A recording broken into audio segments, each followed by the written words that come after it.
સમાચાર અમદાવાદથી રખિયાલના મોરારજી ચોકમાં ડિમોલેશન ચુસ્ત પોલીસ બંદોબસ્ત વચ્ચે ડિમોલેશન કરાયું। હાઉસિંગ બોર્ડની જગ્યામાં ગેરકાયદેસર બાંધકામ કરાયું હતું। 20થી વધુ કારખાના અને દુકાન પર બુલડોઝર ફેરવાયું। કોમન ઓપન પ્લોટ પર બાંધકામ કરવામાં આવ્યું હતું। અગાઉ વર્ષ 2008માં ડિમોલેશન કરાયું હતું, જ્યાં ફરી બાંધકામ થયું હતું। મિલ મજૂરો માટેની સ્કીમ હતી, જ્યાં બાંધકામ કરવામાં આવ્યું હતું। તો અમદાવાદ શહેરમાં સતત બીજા દિવસે ડિમોલેશનની કામગીરી ચાલી રહી છે। મોરારજી ચોકમાં આ ડિમોલેશનની કામગીરી હાથ ધરાઈ છે। 20થી વધુ કારખાના અને દુકાન પર બુલડોઝર ફેરવી દેવાયું। કોમન ઓપન પ્લોટ પર આ દબાણો કરવામાં આવ્યા હતા। સંવાદદાતા ઋત્વિજ લાઈવ જોડાઈ ગયા છે, તેમની પાસેથી વધુ જાણકારી લઈએ। ઋત્વિજ, કેવા પ્રકારના દ્રશ્યો તમને જોવા મળ્યા છે? ઓપન પ્લોટમાં જે દબાણ કરવામાં આવ્યા હતા તેમને ધરાશાયી કરી દેવાયા છે, શું વિગત?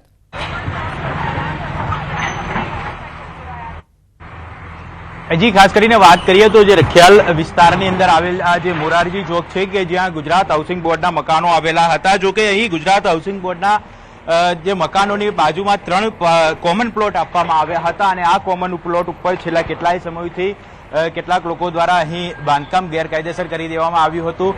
લગભગ 2600 જેટલી ચોરસ મીટર જેટલી જગ્યાની અંદર આ ગેરકાયદેસર બાંધકામ કરી દેવામાં આવ્યું હતું અને તે અમદાવાદ મ્યુનિસિપલ કોર્પોરેશન અને ગુજરાત હાઉસિંગ બોર્ડના ધ્યાન પર આવ્યું હતું અને તેના દ્વારા હવે આજે ડિમોલિશનની કામગીરી છે તે શરૂ કરી દેવામાં આવી છે। લગભગ 20થી વધારે એકમો ઉપર હાલ બુલડોઝર ફેરવવામાં આવી રહ્યું છે। આપ જોઈ શકો છો દ્રશ્યની અંદર અહીં કોર્પોરેશન, પોલીસ અને ગુજરાત હાઉસિંગ બોર્ડની સંયુક્ત કામગીરી કરવામાં આવી રહી છે। કોઈપણ પ્રકારનો અનિચ્છનીય બનાવ ન બને તેની પણ ખાસ તકેદારી રાખવામાં આવી રહી છે અને ખાસ કરીને લગભગ 400 જેટલા પોલીસ અધિકારીઓ અને કર્મચારીઓનો જે સ્ટાફ છે તે અહીં પોલીસ બંદોબસ્ત માટે તૈનાત કરી દેવામાં આવ્યો છે। જો કે બીજી મહત્વની બાબત તો એ છે કે આ જે વિસ્તાર છે તે કોમન પ્લોટ વિસ્તાર હતો અને જ્યાં આ ગેરકાયદેસર બાંધકામ કરવામાં આવ્યું હતું, હવે આ જે વિસ્તાર છે તે ગુજરાત હાઉસિંગ બોર્ડ દ્વારા ખાસ કરીને લોકોના કામમાં આવે, અહીંના જે સ્થાનિક રહેવાસીઓ છે તેઓના ઉપયોગમાં આવે તે માટેની પણ વ્યવસ્થા કરવામાં આવશે। જી ઋત્વિજ, કેવા પ્રકારની કાર્યવાહીનો દોર આગામી સમયમાં પણ જોવા મળશે? કારણ કે આ જે સ્થાનિકો હતા, શું તે ફરિયાદ કરવા માટે પહોંચ્યા હતા સ્થાનિક તંત્રને અને ત્યારબાદ એક્શન લેવામાં આવ્યા છે કે પહેલાથી જ આ આખો વિસ્તાર રડારમાં હતો તંત્રને?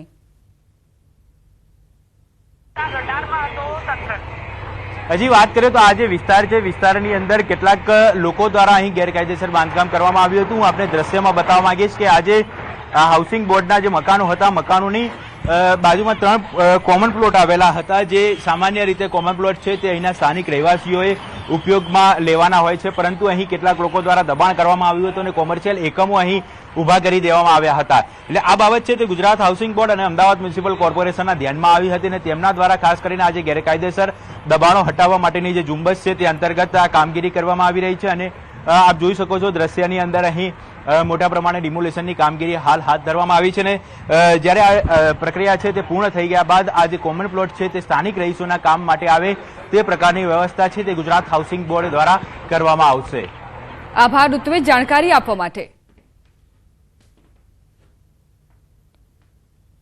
ગુજરાત હાઉસિંગ બોર્ડના આ સ્થળ પર મોરારજી ચોક બાપુનગર ખાતે કુલ 3 કોમન પ્લોટ હતા, જે આસપાસમાં રહેતા 5008 મકાનોના રહીશોના અવરજવર માટે, એમના સદુપયોગ માટે, બેસવા માટે ઉપલબ્ધ હતા, જેમનો વર્ષોથી ગેરકાયદેસર રીતે કબજો થઈ ગયો અને કુલ 2680 ચોરસ મીટર જગ્યાની અંદર આ 3 કોમન પ્લોટ આવેલા હતા, જેની પર 25 એકમો દ્વારા, કોમર્શિયલ એકમો દ્વારા ગેરકાયદેસર બાંધકામ કરીને અને એનો ગેરકાયદેસર દુરુપયોગ કરવામાં આવી રહ્યો। મોરારજી ચોકમાં ડિમોલેશનની જે કામગીરી ચાલુ છે એ જગ્યા હાઉસિંગ બોર્ડની છે અને હાઉસિંગ બોર્ડ દ્વારા કાયદો અને વ્યવસ્થા માટે પોલીસ બંદોબસ્ત માંગેલો છે અને એ અર્થે પોલીસ બંદોબસ્ત આપવામાં આવ્યો છે અને 385 જેટલા પોલીસ કર્મચારી, પીઆઈ, પીએસઆઈ અને એસીપી લેવલના અધિકારી હાજર છે અને ડિમોલેશનની કામગીરી ચાલુ છે।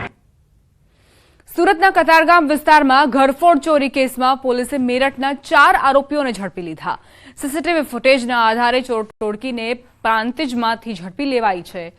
પ્રાંતિજ પોલીસે નાકાબંધી કરી તમામ ચોરને ઘરના એક ધાબા પરથી ઝડપી લીધા છે। સોના ચાંદીના દાગીના સહિત 8 લાખનો મુદ્દામાલ કબજે કરાયો। કતારગામ વિસ્તારમાંથી રાત્રિના સમયે ચોરી કરી આરોપીઓ ફરાર થઈ ગયા હતા। આરોપી પાસે 4 પિસ્તોલ, 5 જીવતા કાર્ટિસ પણ કબજે કરાયા છે। આ ગુનામાં પકડાયેલ ચારેય આરોપીઓ મેરઠ ઉત્તર પ્રદેશના રહેવાસીઓ છે. જે આરોપીઓ પાસેથી પ્રાંતિજ પોલીસે એક પિસ્તોલ, કાર્ટીસ નંગ 5, સોના ચાંદીના દાગીના, ₹8,90,458 મળી કુલ 13,50,000